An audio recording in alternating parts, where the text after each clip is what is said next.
Alors, résumé de cette 7e journée de notre Ligue MPG, la Ligue des Poteaux. Une très belle journée, des rencontres serrées, du bon coaching, du moins bon coaching. Bref, vous saurez tout au cours des 3 prochaines minutes. Et on commence tout de suite avec la New Team qui recevait leur Tabernacle FC, une rencontre à peu près du milieu de tableau.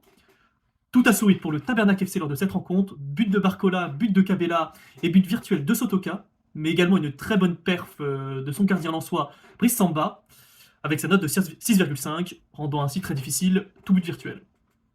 En face, un simple but du pauvre Fofana et une très mauvaise performance du gardien strasbourgeois Sels. Match compliqué ainsi pour la New Team. Belle victoire du Tabernacle FC, 3-1. Ça lui permet ainsi de remonter au classement, lui qu'on voyait d'ailleurs bien plus haut en début de saison.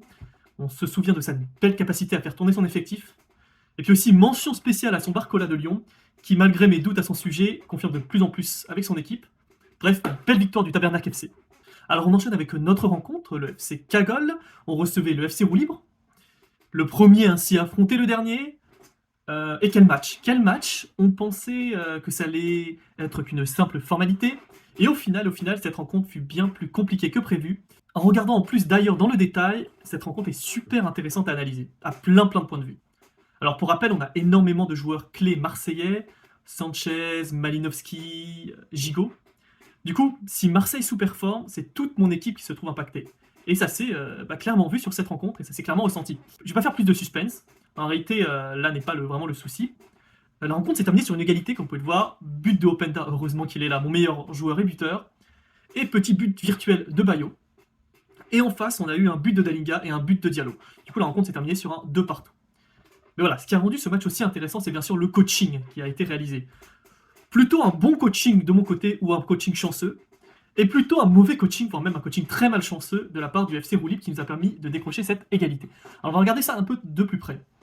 Si on se penche de mon coaching, bon remplacement tactique, Maripane pour Giroto. Alors certes, notre Giroto de Nantes a réalisé une très mauvaise performance, avec une note exécrable comme vous pouvez le voir, mais Maripane avait marqué un but contre son camp, un CSC. Du coup, en effectuant ce remplacement tactique, ça a pu nous sauver un but. Bon remplacement également tactique de Sanchez, qui a fait un très mauvais match, encore Marseille, avec sa note de 4, mais en faisant à la place rentrer Bayo, qui certes n'a pas fait le match de sa vie, mais a quand même décroché une note suffisante de 5.5, ça a suffi à percer la défense et le gardien adverse, qui avec sa note de 4, cela n'a pas été suffisant pour stopper ce but virtuel. Si on passe du côté du FC Roue Libre, remplacement tactique malheureux. Il avait fait le choix d'El Idrissi pour Dalinga, et malheureusement pour lui, les deux ont marqué. Du coup, Dalinga n'est pas sorti vu qu'il a marqué, et El Idrissi n'est pas rentré, malgré son but. Du coup, ça lui a fait perdre un petit but, quoi. Est-ce que vous en voulez encore? Un autre de ses joueurs avait marqué, Steve Mounier de Brest. Mais ce dernier n'avait même pas été sélectionné sur la feuille du match du coach, sûrement à cause de ses piètres performances des derniers jours. Bref, encore une occasion de perdu. Du coup, rien qu'à ce stade-là, rien qu'en termes de coaching, il aurait dû marquer déjà 2-3 buts d'avance, sans ses coachings un peu chanceux ou malchanceux. Mais ce n'est pas tout. Je vous en parlais déjà en début de saison. Plus la saison va avancer, plus l'utilisation des bonus vont être importants. Et lors de ce match, 2 bonus ont été utilisés, et ça n'a pas loupé, les 2 bonus sont plutôt retournés l'issue de ce match. On va commencer par le mien. Alors j'avais utilisé le petit bonus Suarez, qui permet de retirer 1 point sur la note du gardien adverse. Comme vous avez pu le voir, la fond de Nantes est passée de 5 à 4, ce qui a permis à mon Bayo de marquer. Du coup, l'importance de ce bonus a été cruciale.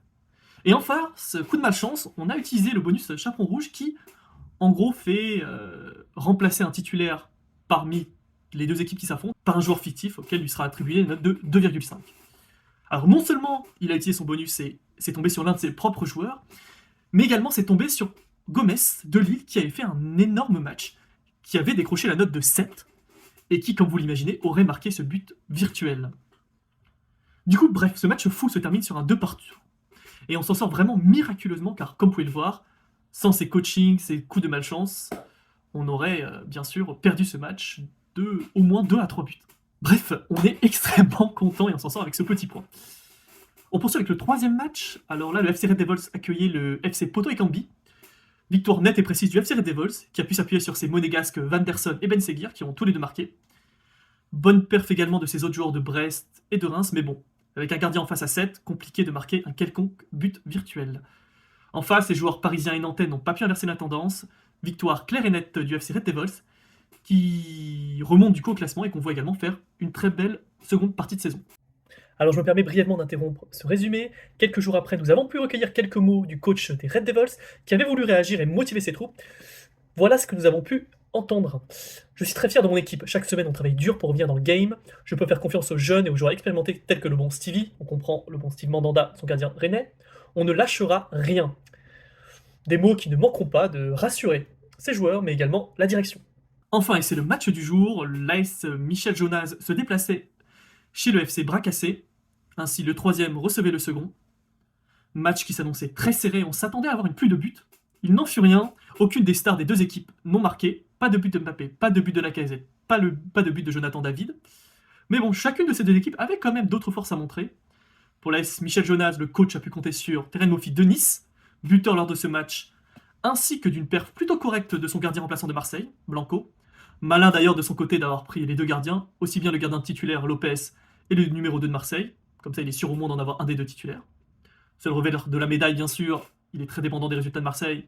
Et si jamais l'un des deux faillit à sa tâche, ou si jamais Marseille fait un mauvais match, bah, il en subira les conséquences. Mais en tout cas, pour le moment, c'est un bon choix, ils sont en forme. À voir si cela va durer. Pour le FC Bracassé, ces joueurs de Reims fuient en forme, et l'un d'eux a marqué, un remplaçant d'ailleurs, Mounetzi, entre à la place de Renato Sanchez de Paris. Bon coaching, du coup. Bref, match très serré, aucune des deux équipes n'est parvenue à l'emporter, score final, un partout. Au final, classement inchangé, nous conservons avec énormément de chance, comme vous avez pu le voir, notre première place, avec un petit point d'avance sur le second, toujours la Michel Jonas, suivi de près par le FC Bracassé. Le FC Red Devils et le Tabernacle FC commencent à prendre un peu d'avance sur le reste du tableau et raccrochent un peu les wagons avec le trio de tête. Tandis que les trois derniers, la New Team, le FC Poto et Cambi et le FC Roue Libre, peinent encore à prendre leur envol. Bref, la semaine prochaine, nous accueillerons le FC Poto et Cambi, adversaire du bas de tableau qui est capable néanmoins de nous surprendre et surtout qu'il ne faudra pas sous-estimer. On rappelle, ce dernier match nous a rappelé à quel point tout est possible dans le foot et à quel point il faut falloir être humble. Nous sommes d'ailleurs arrivés à la mi-saison, la moitié des matchs ont été joués et tout est encore possible pour ces équipes. Notre pronostic du début n'est pas totalement exact, mais une certaine tendance qui nous est familière semble se dessiner. Bref, plus que 7 matchs à jouer. Est-ce que vous pensez qu'on conservera cette première place et que nous repartirons avec le titre? Affaire à suivre, et à la semaine prochaine.